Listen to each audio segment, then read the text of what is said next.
Imagine that you are walking through a supermarket and we see the classical case of a mother with one or more young children, and one or more may be screaming their heads off.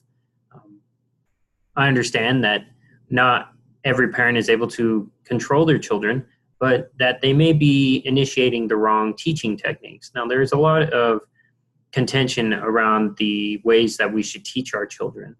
I'm going to go through uh, the research of teaching your children to listen to you so that they'll be able to better learn through patterns and through listening to how you grew up.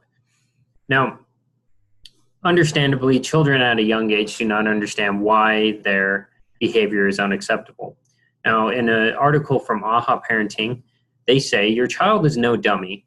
They know they can milk extra time before bath if they just ignore you. That doesn't make them bad, just human. So if your child is like the 8-year-old who ignored 5 requests, it means you've trained them that you aren't serious until you yell. Now, that is so true. I've noticed that there at times when I'm walking through the store, some children don't respond until their parent starts yelling at them. That's when they realize that their parent is being serious.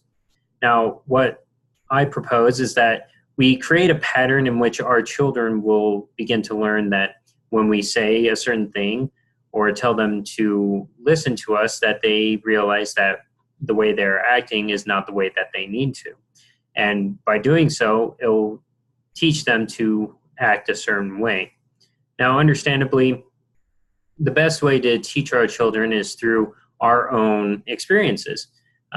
You can read articles online and other books, but the best experiences are the ones you've experienced yourself. And if you come across one where you haven't experienced it, then you can turn to those books.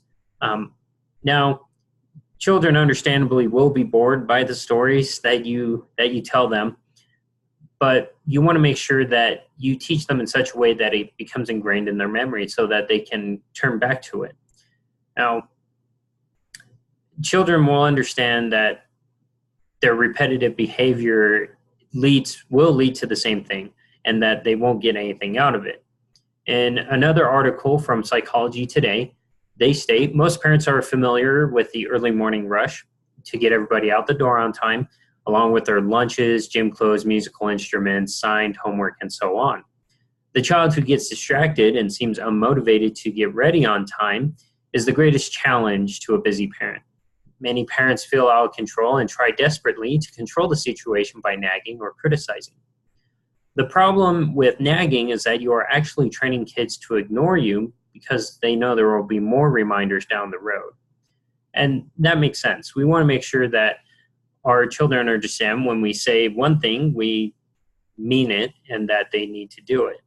And as it said in that quote, nagging will only teach them that they can ignore it because we will tell them again and again.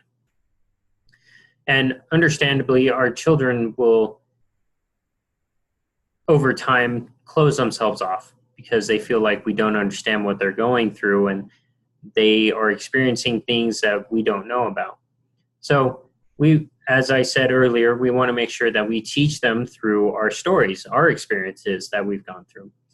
Now, in a talk by Elder M. Russell Ballard, he says for sons to fathers in a situation where sons will be able to relate to their fathers and daughters to their mothers, he states, according to fathers, he's not perfect, but he loves you and would never do anything he didn't think was in your best interest.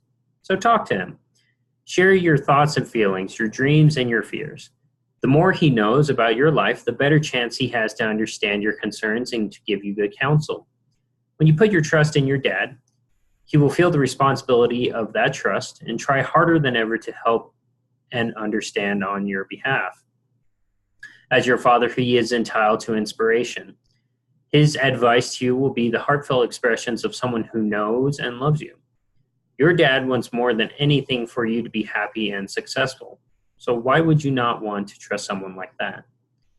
Now, understandably, our children over time will begin to trust us.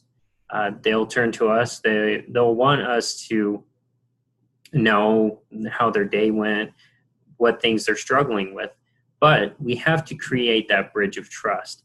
Now, we want to make sure that our children understand that we are there to help them, that through listening, we will make sure that we understand all the things that they're going through. Now, as I said earlier, that if we come across an experience that we ourselves have never experienced, then you can turn to those books. And just make sure that you apply what you learn from the books to your child appropriately.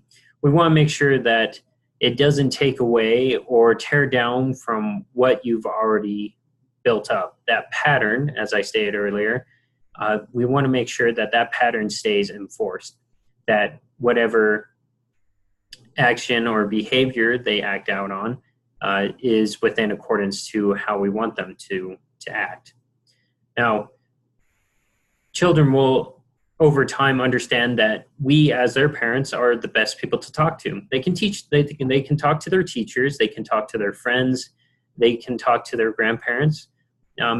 But as their parents, we are the best people to talk to because we grew up around the same time that they did.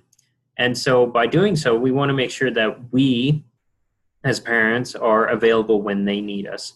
I understand schedules may be hectic and there's little time to add anything else to your schedule, but we want to make sure that we make time for our children, because once they see that we as adults make time to understand and learn about what's bothering them, they will more likely come to us and listen to the advice that we have to give to them.